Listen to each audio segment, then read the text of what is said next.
بسم اللہ الرحمن الرحیم۔ جیسا کہ ہمارا ٹاپک چل رہا ہے کہ نبی کریم صلی اللہ علیہ وسلم نے اسلام کی تبلیغ کا آغاز کیسے کیا اور ان کو کن کن مشکلات کا سامنا کرنا پڑا، آج ہم بات کریں گے ان صحابہ کے بارے میں کہ جنہوں نے اسلام قبول کیا اور ان کو کن مصیبتوں اور کن اذیتوں کا سامنا کرنا پڑا۔ ہمارے ساتھ موجود ہیں ام ایان۔ آئے جانتے ہیں ان سے حدیث کی روشنی میں صحابہ کرام کے بارے میں۔ جی ام ایان۔ بسم اللہ الرحمن الرحیم۔ بہرحال جب بحث و حجت سے کام بنتا نظر نہ آیا تو مشرکین نے طے کیا کہ اسلام کی دعوت کو بزور طاقت کچل دیں، لوگوں کو اللہ کے راستے سے روک دیں۔ چنانچہ بڑے لوگوں اور قبائل کے سرداروں نے اپنے اپنے قبیلے کے مسلمانوں کو اذیتیں دینا شروع کیں۔ اس منصوبے کے تحت مسلمانوں کو ایسی ایسی تکلیفیں دی گئیں کہ ان کے تصور سے ہی رونگٹے کھڑے ہو جاتے ہیں اور دل شک ہو جاتا ہے۔ مثلا حضرت بلال بن رباح رضی اللہ تعالی عنہ امیہ بن خلف کے غلام تھے۔ امیہ ان کے گلے میں رسی ڈال کر بچوں کے حوالے کر دیتا اور وہ انہیں کھینچتے پھرتے۔ اسی دوران بلال رضی اللہ تعالی عنہ احد احد پکارتے رہتے، یعنی اللہ ایک ہے۔ اس کے علاوہ امیہ ان کو دوپہر کی چلچلاتی دھوپ میں جلتی ریت یا پتھر پر ڈال کر سینے پر بھاری پتھر رکھوا دیتا، اللہ اکبر۔ پھر کہتا یا تو محمد کے ساتھ کفر کر اور لات و عزا کی پوجا کر یا اسی حالت میں پڑا پڑا مر جا، لیکن بلال رضی اللہ تعالی عنہ برابر احد احد کہتے رہتے۔ اللہ اکبر۔ ایک روز حضرت ابو بکر صدیق رضی اللہ تعالی عنہ وہاں سے گزرے۔ حضرت بلال رضی اللہ تعالی عنہ کو اسی طرح اذیت دی جا رہی تھی کہ حضرت ابو بکر صدیق رضی اللہ تعالی عنہ نے انہیں اس مصیبت میں دیکھا تو خرید کر آزاد کر دیا۔ سبحان اللہ۔ ابو فقیہ رضی اللہ تعالی عنہ جن کا نام افلاح تھا اور قبیلہ ازد کے رہنے والے اور قبیلہ عبدالدار کے غلام تھے، ان کے پاؤں میں لوہے کی بیڑیاں پہنا کر دوپہر کی چلچلاتی دھوپ میں لایا جاتا اور کپڑے اتار کر تپتی ریت یا پتھر پلٹا دیا جاتا، اللہ اکبر۔ اور اوپر اتنا بھاری پتھر رکھ دیا جاتا کہ وہ ہل بھی نہ سکیں۔ استغفر اللہ۔ اور اتنی دیر تک اسی طرح اذیت میں رکھا جاتا کہ ان کی عقل کھو جاتی، اور انہیں مسلسل اسی طرح اذیتیں دی جاتی رہیں یہاں تک کہ دوسری ہجرت حبشہ میں وہ ہجرت کر کے چلے گئے۔ مشہور صحابی خباب بن ارت رضی اللہ تعالی عنہ زمانہ جاہلیت میں قید ہو کر آئے تھے۔ انہیں بنو خزاع کی ایک عورت امی انمار بنت سبا نے خرید لیا تھا۔ یہ لوہار تھے۔ جب مسلمان ہوئے تو ان کی مالکن لوہے کا جلتا ہوا ٹکڑا لے کر آتی اور ان کی پیٹھ پر ڈال دیتی تاکہ محمد صلی اللہ علیہ وسلم کے ساتھ کفر کرے، صلی اللہ علیہ وسلم۔ مگر اس سے ان کا ایمان اور زیادہ بڑھ جاتا۔ انہیں مشرکین بھی سزائے دیتے، کبھی گردن مروڑتے، کبھی بال نوچتے، اور کئی بار تو جلتے ہوئے کولوں پر ڈال دیا جنہیں ان کی پیٹھ کی چربی نہیں بجایا۔ استغفر اللہ۔ حضرت زنیرہ رضی اللہ تعالی عنہا ایک رومی لونڈی تھی۔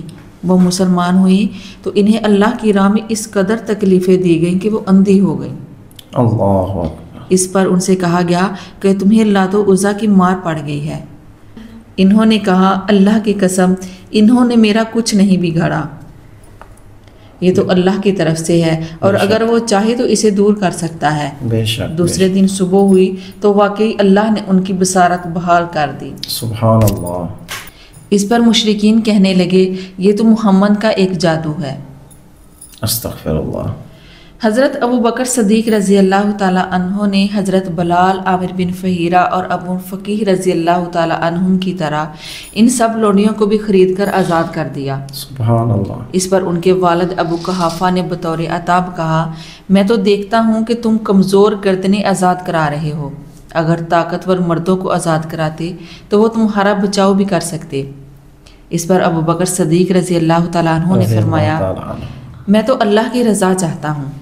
اس پر اللہ نے ان کی تعریف اور ان کے دشمنوں کی مذمت میں آیت اتاری، فرمایا فَأَنذَرْتُكُمْ نَارًا تَلَظَّىٰ لَا يَصْلَاهَا إِلَّا الْأَشْقَى الَّذِي كَذَّبَ وَتَوَلَّىٰ، میں نے تم کو ڈرا دیا ہے ایک بھڑکتی ہوئی آگ سے جس میں وہی بدبخت داخل ہوگا جس نے جھٹلایا اور منہ پھیرا، یعنی امیہ بن خلف اور اس جیسے کام کرنے والے دوسرے لوگ۔